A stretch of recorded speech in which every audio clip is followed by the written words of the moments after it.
Welcome to Sinister Heroes. I'm your host, Danny Iniquitous. Thank you for tuning in. Today's episode, we're going to talk about the Dragonborn. In lieu of the new book that was just recently announced, Fizban's Treasury of Dragons, we're going to talk about some of the things that are probably going to be included, as well as our take on the Dragonborn.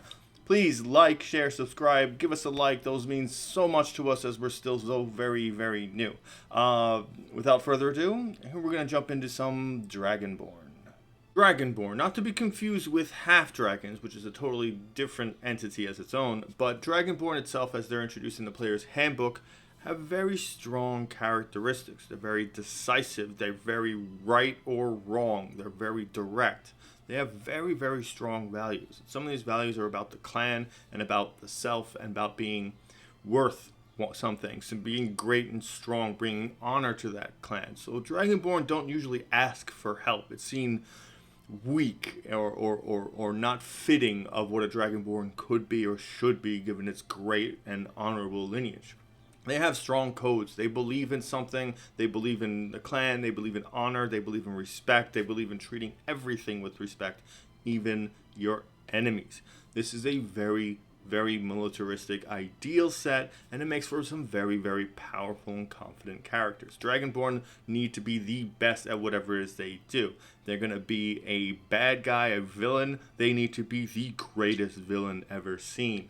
They do not settle for just getting their foot through the door. They want most out of what they can do. They want to push themselves so far that they reach the precipice of what is achievable.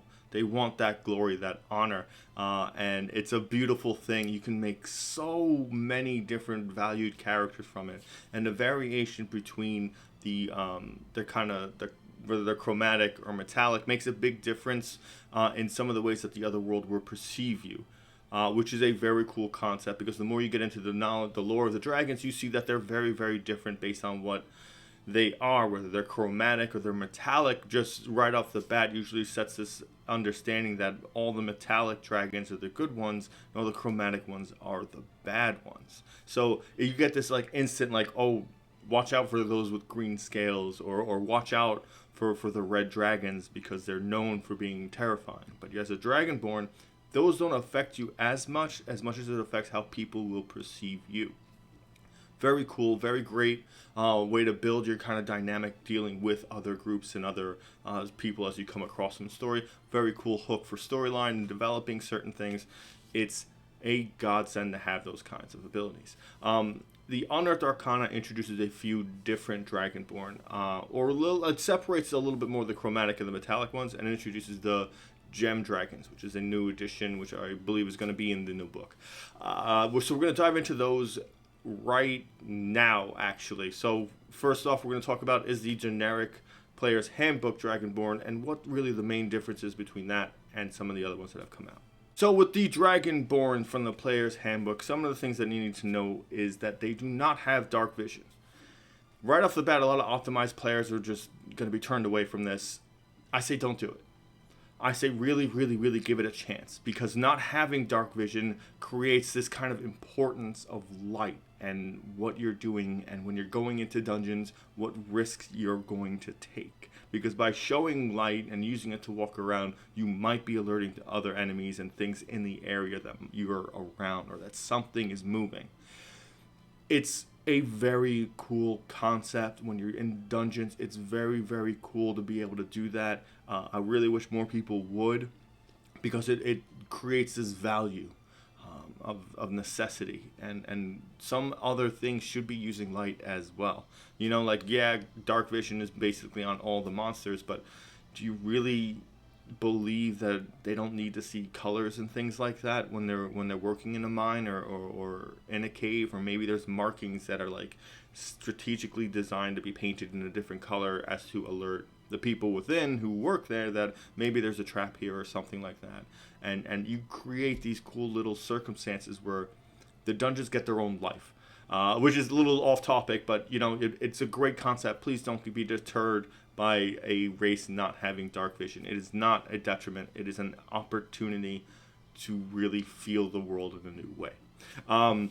So the regular Dragonborn, they don't have that. What they do have is a breath weapon. Now, it depends on what kind of dragon ancestry you choose, whether chromatic, metallic, and then which different color or variation you do choose. Some of them are lines, some of them are cones, some of them are deck saves, some of them are con saves. The only constant is that it is a D6, and it grows as you level. It's a great addition to your abilities. It really feels dragon-like.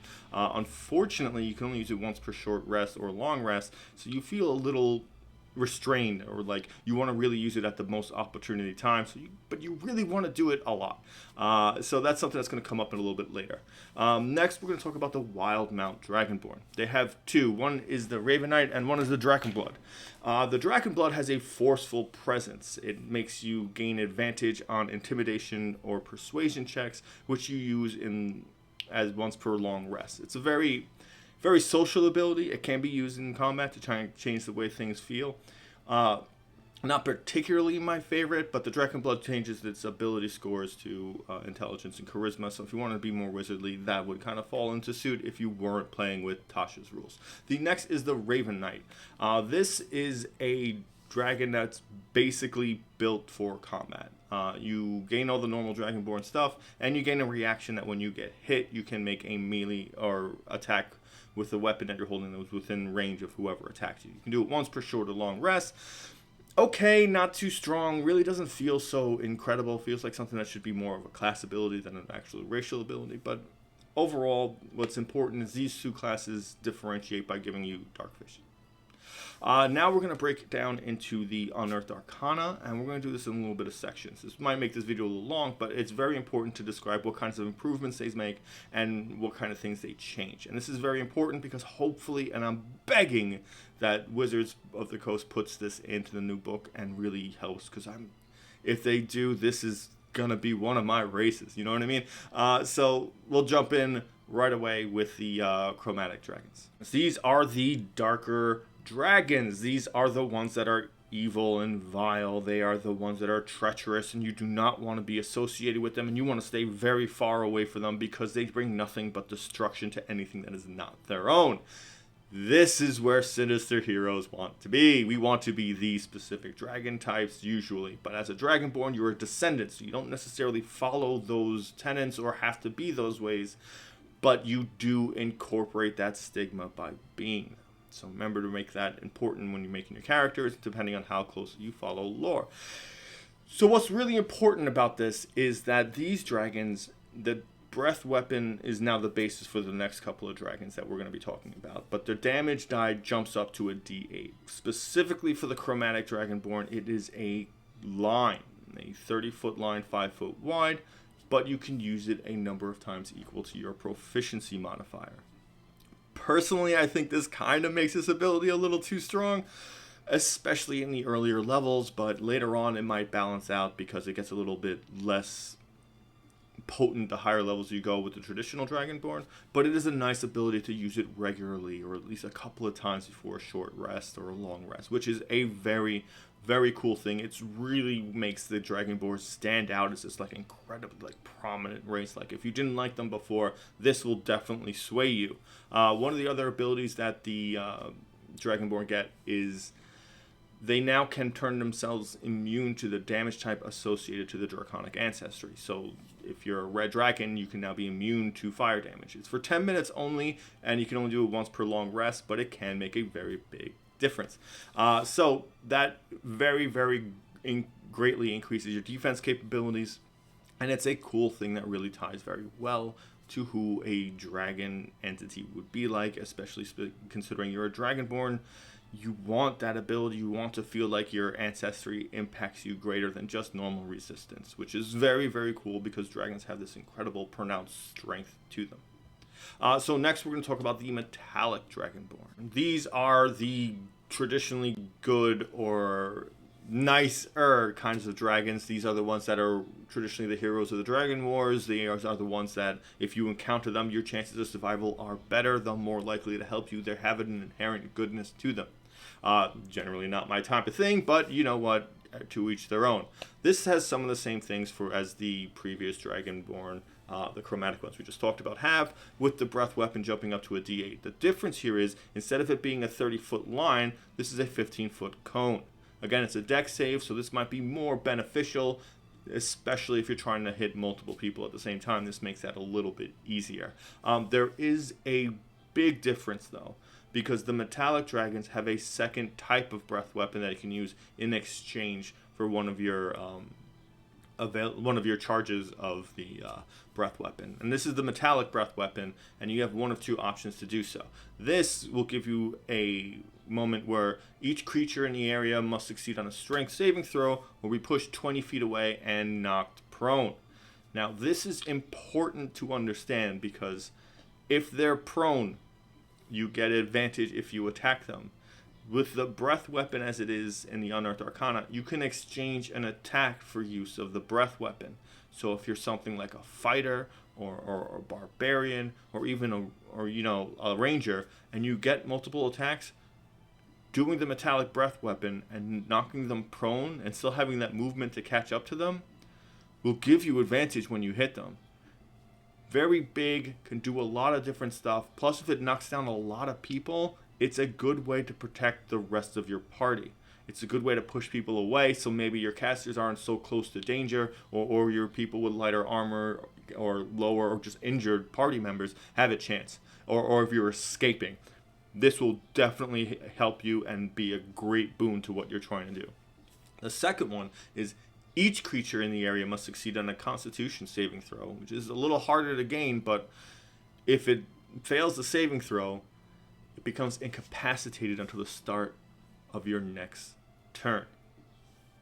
That is a very, very big deal. Incapacitating a target is deadly because everything is basically going to chew those targets to pieces. They're going to just rip them apart.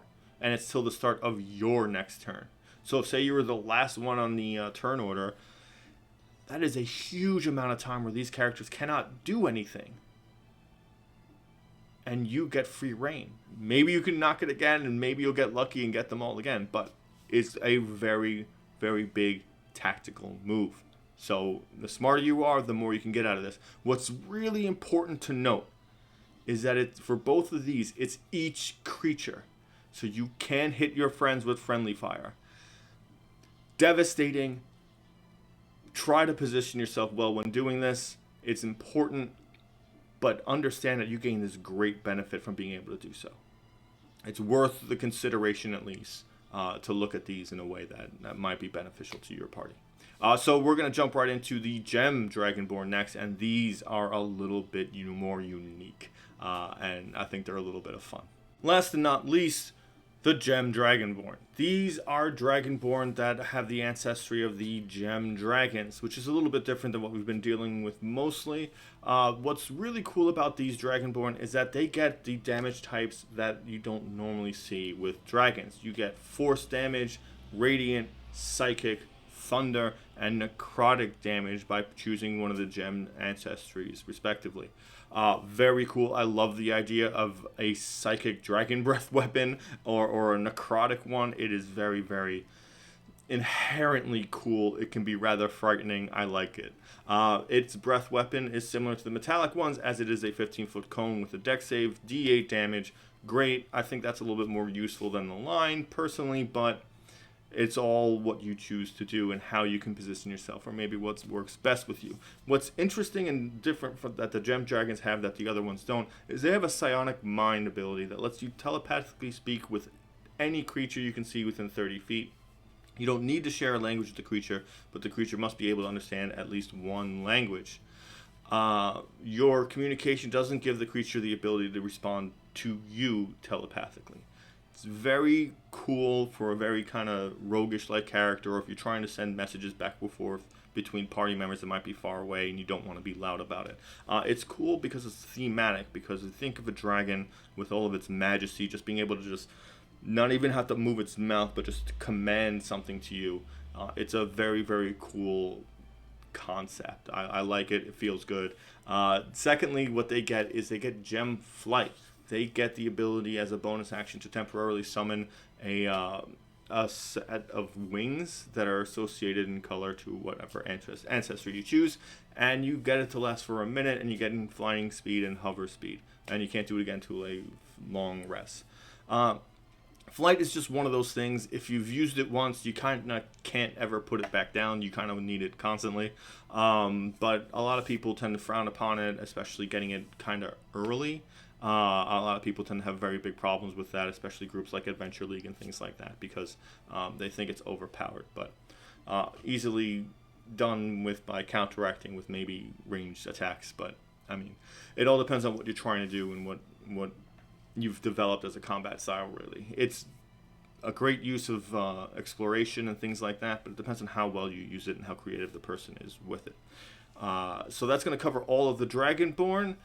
I'm very excited. I really hope they change the proficiency modifier to how many times you can actually cast the breath weapon. I think it works really well, and again, I think it brings the Dragonborn to like one of these races that kind of just felt like it was on the back burner for a long time, and pushes them to the forefront and really makes them feel important. I mean, the game's called Dungeons and Dragons, and Dragonborn just weren't there. You know, it just didn't feel like they were everything you needed. They felt like very lackluster. This, I think, dynamically changes them. I really hope they include all of these things into the new book. I believe they're including the metallic and chromatic options, as well as the gem Dragonborn options. I believe so. I might be wrong. Again, a lot of it's just speculations. I don't have like insider information. So, again, thank you so much for giving a spooky kid a chance. Please tune in, share, like, subscribe. It means so much to us. And I'll catch you again next week.